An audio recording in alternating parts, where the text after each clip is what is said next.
Bom dia, meu nome é Rita Pimenta, eu sou professora da área de Filosofia da Educação na Faculdade de Educação da UFJF e recebi um e-mail do diretório acadêmico de Pedagogia me fazendo um convite que me deixou extremamente honrada e feliz. Um convite para fazer um vídeo entre 5 e 10 minutos, um vídeo com o objetivo de homenagear Paulo Freire. Eu confesso a vocês que eu estou extremamente emocionada, porque Paulo Freire tem feito parte da minha vida, da minha formação como professora, como ser humano. Então, esse é motivo de muita emoção. Eu quero dizer que, refletindo sobre a elaboração, dessa minha fala, pensei que posso concentrá-la naquilo que me parece muito central no pensamento de Paulo Freire, pelo menos do meu ponto de vista, que são 4 conceitos.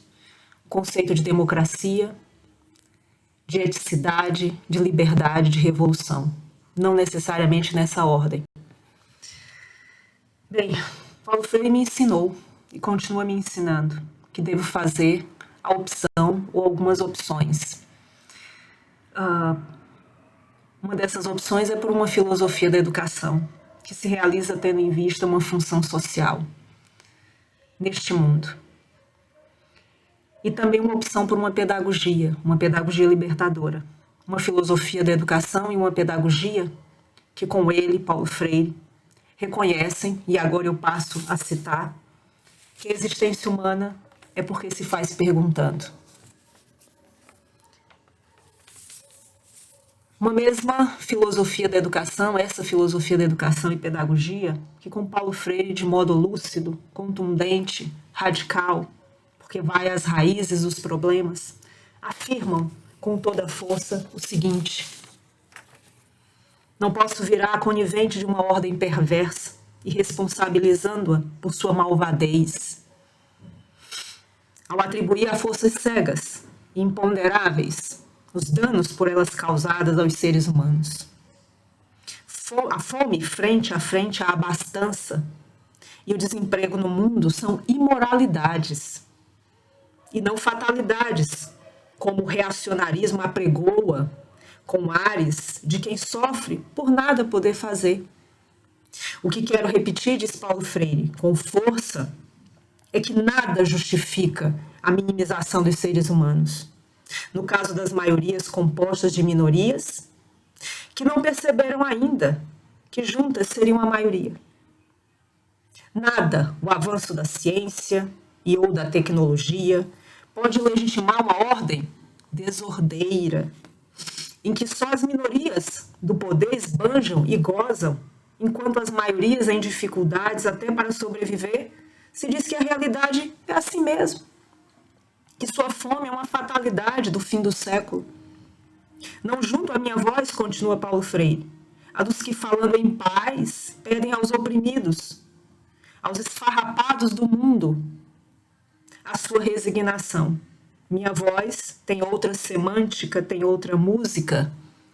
Falo da resistência, da indignação, da justa ira dos traídos e dos enganados, do seu direito e do seu dever de rebelar-se contra as transgressões éticas de que são vítimas cada vez mais sofridas.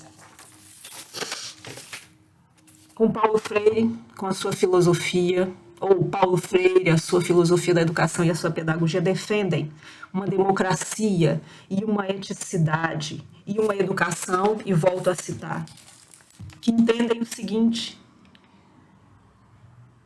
o que nos parece indiscutível é que, se pretendemos a libertação dos homens, não podemos começar por aliená-los ou mantê-los alienados.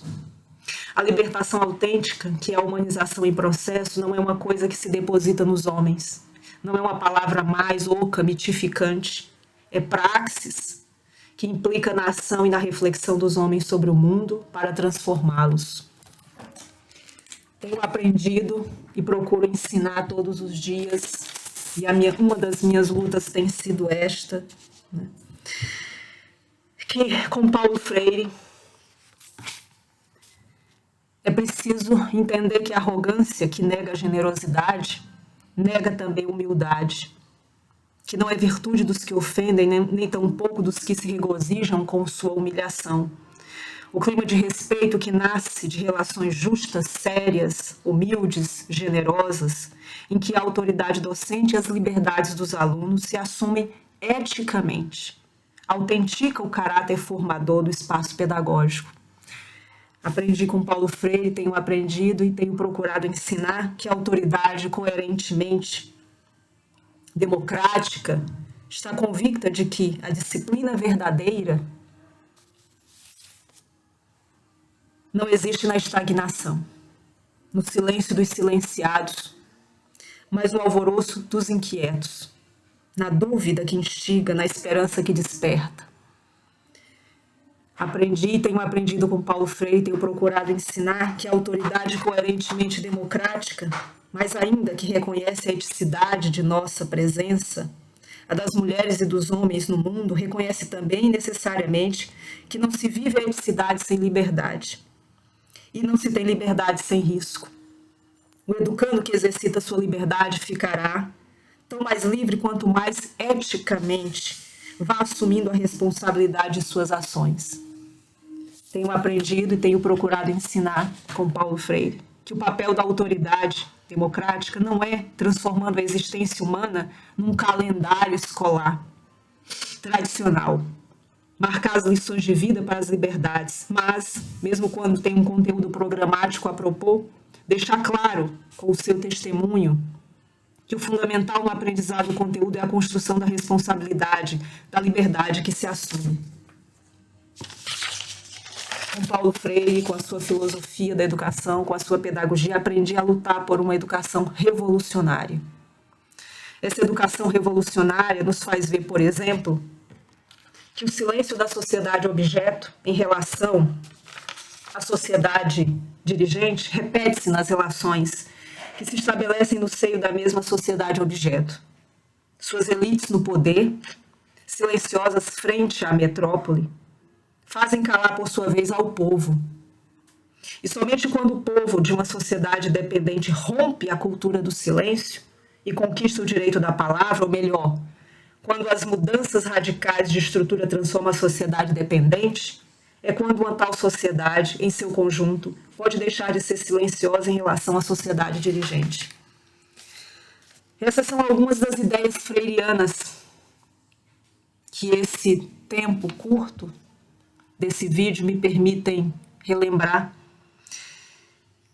Essas e outras tantas ideias têm me levado a repetir, e todas as minhas alunas e todos os meus alunos devem lembrar disso. Tem me levado a repetir e a reforçar a seguinte proposição: estudar é um dever revolucionário. Quantas e quantas vezes tenho repetido essa proposição? Estudar é um dever revolucionário porque tem um caráter, e aí eu passo a citar, social e não apenas individual. No fundo, o ato de estudar, enquanto ato curioso do sujeito diante do mundo, é a expressão da forma de estar sendo dos seres humanos como seres sociais, históricos, seres fazedores, transformadores, que não apenas sabem, mas sabem que sabem.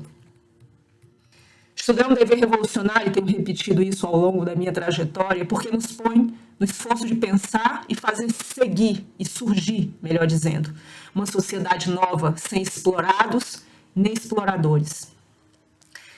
Tenho repetido e reforçado que estudar é um dever revolucionário porque faz com que recuperemos a significação profunda das palavras ameaçadas pelo acriticismo dos clichês e slogans. E, finalmente,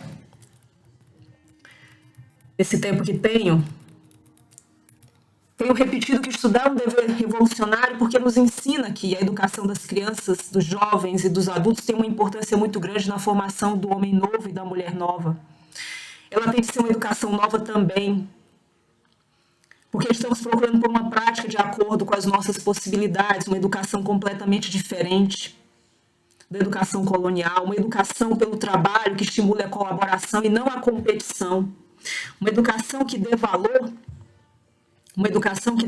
à ajuda mútua e não ao individualismo, que desenvolva o espírito crítico e a criatividade, não a passividade, uma educação que se fundamenta na unidade entre a prática e a teoria, entre o trabalho manual e o trabalho intelectual. Quantas vezes aqui melhor dizendo, nas minhas aulas, apresentei o problema desses dualismos, não é? E que por isso incentive os educandos a pensar certo. Uma educação que não favoreça a mentira, as ideias falsas, a indisciplina, uma educação política, tão política quanto qualquer outra educação, mas que não tenta passar por neutra, a proclamar que não é neutra, que a neutralidade é impossível. Afirma que a sua política é a dos interesses do nosso povo. Essa é a minha homenagem a Paulo Freire. Reforço, ratifico, estudar é um dever revolucionário, porque coloca diante de nós uma luta e a necessidade de uma resistência, porque coloca diante de nós um desejo de não nos submetermos, de não nos calarmos. Viva Paulo Freire sempre!